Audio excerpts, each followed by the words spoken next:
how to do storytelling as a personal brand, right?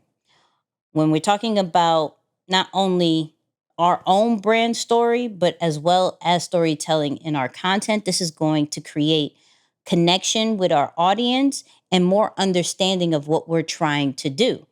Instead of just going, hey, I have water, this is water, go buy water, people connect more with what is the purpose of the water? Why did you start this whole water company?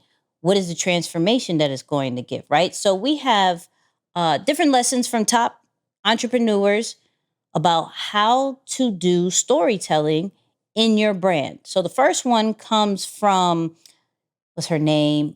Katie Q. I'm not even going to do it. Katie Q, right? Talking about why you should get into storytelling. You are the main part of something. You have to tell your story. You need to be able to share that story and talk about who you are. Now, I know that that's kind of like tricky and feels a little bit like, maybe is that too much information? But what's important here is that you know how to talk about moments in your life and things that have shaped you. You do not need to tell the entire story. Let me tell you, you do not need to come on and do a 19-minute YouTube video on here is my story. You really have to do the hard work of whittling and condensing and concising the information in order to evoke emotion and really meet with a brand. And meet with your brand values. When that happens, it's really successful. Key part, you don't have to tell the whole story. I think that's super key right there. That's a lesson that honestly we all had to learn. I know for sure I learned myself, because when you think about the phrase itself, tell your story, immediately you're thinking, well, sure enough, I should have to share every detail that transpired that got me from exactly 5 to where I am now. I have to tell you in a chronological order, if you will. But the truth is, I think that's part of the growing pains of becoming a great storyteller. I've said it many times on the podcast where I said you have to practice and be consistent enough to get all of the bad reps out of you, because you're not going to start being a phenomenal storyteller. I mean, at least not everyone. Most of us start with having to condense, edit, delete, remove, copy and paste, and get to the parts that you find the greatest reaction. Now, I think the beauty of public speaking, going to open mics, while as much as that may sound crazy, is you get live feedback that you don't receive from social media. And I'm going somewhere with this, but when you think about it, when you're speaking in front of a group, which is probably the number one thing that everyone fears is, oh my God, I'm going to share my story or talk about something personal, private, whatever it is, in front of a group of people, maybe even a group of strangers. What are they going to say? What are they going to think about me? Yes, that may be fearful for some, but the beautiful thing about it is if you can overcome that fear, you get live feedback on the spot to let you know what people respond to the most. It's the same reason why comedians like Kevin Hart and all these different people, they will go to all the comedy clubs, right, in a certain area to try new material. And they're looking for that live feedback to ultimately take the best jokes and package those up to become their special on Netflix, or the thing that they really go public with. So for whoever is listening to this and you're in that same boat of saying, man, you know what? Okay, I probably should go live with my story or go public with my story or start infusing more stories into it. Really try to find some opportunities that you can show up and get live feedback on your story so that you can refine it and do it multiple times to ultimately have something really, really powerful to share. So there it is. I like that. Now, the next tip comes from one of our favorite creators, Colin and Samir, going more into the formula of storytelling. Where the creators of South Park are speaking to a class, and they said that a really bad story will go like this. It'll go, this happened, then this happened, then this happened, then this happened. And you think, like, that's an extremely boring way to intake information. Yeah. And what you want is a story that goes, this happened, but then that happened. Therefore, this happened. So you want some causation between the beats in your story. I think this is important to know because when we are starting out with storytelling, most of us do go, This is what it is. This is what it did. This is what it did. This is what it did. Go get it. I mean, where the way that they just said it is just kind of placing it in different ways. This happened. However, this happened too, which then caused this. And then it did this, which then transformed into this, right? It's just placing it and adding some extra words that will keep people's attention. One of the clips that we're going to go into later is going to break it down even more. But where anytime that we write a story out, right? And especially when it comes to our brand and our content, I do suggest that we kind of write it out or at least bullet point it and not just full blown freestyle, unless you are nice like that, then shout out to you. But write it out and see if you could arrange it to where it kind of keeps people's curiosity. Because at the end of the day, storytelling is making sure people stay curious, stay intrigued, stay engaged. And with that kind of format, then you're able to be like, okay, what else happened? Okay, what else? Tell me more. Instead of, oh, okay. All right. Like, you have a bad story if it's like, all right, cool. It's like, really? You want that engagement that is going to make people want to click the link in the bio, go to your website, go to your YouTube channel, subscribe to the podcast. Low-key plug, if you haven't subscribed to the podcast, please do that. And things like that. You know what I mean?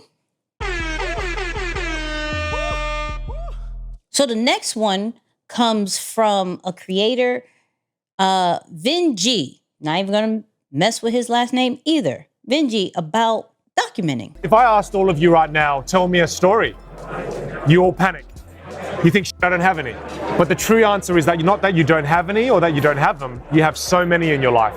It's because you don't document them. To be a great storyteller, you must first become great collectors of stories. So I'll tell you what you do. Start a new note in your iPhone or your Android, though I love iPhones, they're much more superior. Start a new note and just write story bank. And the next time in your life, something that emotionally moves you, capture it. An interaction with a colleague, a story that I shared with you today, if it emotionally moved you, capture it. What did the person say? What happened? Who, what, where, when? Capture the story. I remember when I first started my speaking career, I definitely learned the hard way about why it's necessary to have a note with all of the different things that happen. And that was the best way. And the funny thing is, you almost find those stories to come out in opportunities or times when you're most pressed for something to say. And it's like, you might not even think about, oh, okay, I'm gonna document this, and then I'm gonna go ahead and share it in this. Like, no, you just put it down, and when you are in a tight position, in need of something to say, those stories come in handy. But yeah, I do think that's great advice nonetheless, just about being mindful enough to document not just what's happening in your life, but document the things that elicit emotion for you and for others. Because if it moved you and it moved somebody else, then you care deeply enough about it to share it with some level of passion or just some level of, what's the word? Zest? I don't know. I forget the word. Maybe I shouldn't be using it. It sounds too fancy anyway. But you're going to share it in a way. I don't know. It felt fancy to me. I've never used that word. No. There's definitely a word for sharing. You're right. It is Zest, but I'm just saying, isn't Zest the soap? I don't know. Is there a soap called Zest? Yep. Really? Yep. Interesting. I don't know if they still sell it, but is that not the context to use the word though? I felt like zest is a you time feel zesty. You feel zesty. Okay. I don't have to go look up the definition. But anyway, I know I shouldn't have never used the word that starts with the letter Z. I feel like words that start with the letter Z is just like, and people forgot about them. That's why they're all the way at the bottom of the dictionary. Don't Let's do see. that. Great enthusiasm, zest, great enthusiasm and energy. Or the outer color part of the peel of citrus fruit. Okay, got it. So that makes sense. That's Were why you using it right like kind of. in the way you were using it? Were you I using was. it right? Okay, It's like good. it's gonna help you to share with some level of zest and passion, right? It's like great enthusiasm and energy. So on. there you go. You don't even know if you were Yeah. using it right, and you did. Look That's at that. it. Look That's at it. that. That's it. No, I thought I was using it right, but then I looked at your facial expression and I was like, wait, Because maybe I I didn't instantly say it think right. soap. I'm like, did you just reference a soap? Branding. That's See? crazy. That's branding right there.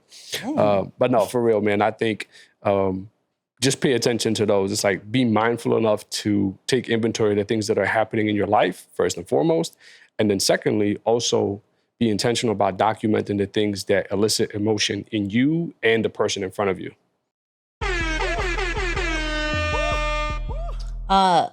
Last but not least, as far as the tips for storytelling, we had to go with one of the tips from the creator of the week, because as you heard and saw, his storytelling is crazy. So he may know a few things about how to do storytelling, especially when it comes to content. First, stop worrying about the outcome, the views, follows, every superficial thing. Take that shit and throw it out the window. We're gonna tell a story solely based off of your genuine, authentic point of view, not based off of what you think people will like. That is step 0. Now, step 1. Get right into it. Drop right into the premise. No calls to action, no introduction to yourself or your channel. Those first 5 seconds are so important. Do not waste it on worthless information. Nobody cares who you are. They want to be either entertained or educated. Step 2, the plot. What's the issue? What are you solving? What are you trying to overcome? Stories fall flat without the continuous rise in interest, done with tension. Avoid a plot that unfolds like we did this, then we did this, then we did this afterwards. We need purpose. What happened here that led you to the next scene? How is your story evolving? A perfect story is a boring story. The final step is resolution. Once you've reached the pinnacle, the climax of your story, did we solve it? Did we win? Lose? Did we learn? We need a conclusion. So let's break that down. One, the fact that he said, let's not even pay attention to the views, the engagement. That shouldn't really drive anybody to why they create content, right? Why they are even telling this story. Now, one of the things that I've even been a victim to, and even thinking about it now, of like, how do we address introducing the podcast, is the introduction, right? I've seen, oh man, I was going to mention a name and I'm just going to leave that alone, right? I'm just going to leave it alone. But there are people that you've probably seen, especially in short form content, that are saying, hi, my name is so and I am this, and then gets into the meat and potatoes of things. We have to think about that. New people don't know us, right? And when people don't know us, that doesn't mean we have to let them know who we are. We have to give them the value straight up, right? So they don't care who you are. You may be amazing. All of us are amazing that listen to this podcast. If you don't listen to this podcast, then you're not that amazing. But all of us are amazing, but we don't have to tell people off bat that we are. So we have to give them, we got to go straight to it. We got to give them the value. Then, as you heard, like, don't do then this, then this, then this, then this, just like how Colin Samir spoke earlier. Let's not create the perfect story. Let's create something that raises some eyebrows, maybe brings some controversy, maybe makes people laugh in some way, shape, or form. Try to evoke some type of emotion inside of your story. Now, and this applies to all different brands, right? This isn't just for an entertaining situation. Like, Nicky, I'm not funny. Okay, I'm not asking you to be funny. I'm asking you to evoke some type of emotion, right? That could be curiosity. That could be fear. That could be laughter. That could be, thinking of some way, shape, or form.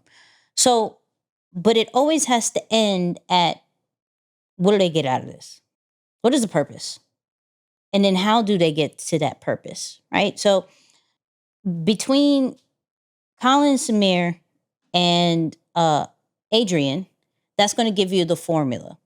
Between Heather and Vin, I think that's his name. Is that Vin? Yeah, Vin.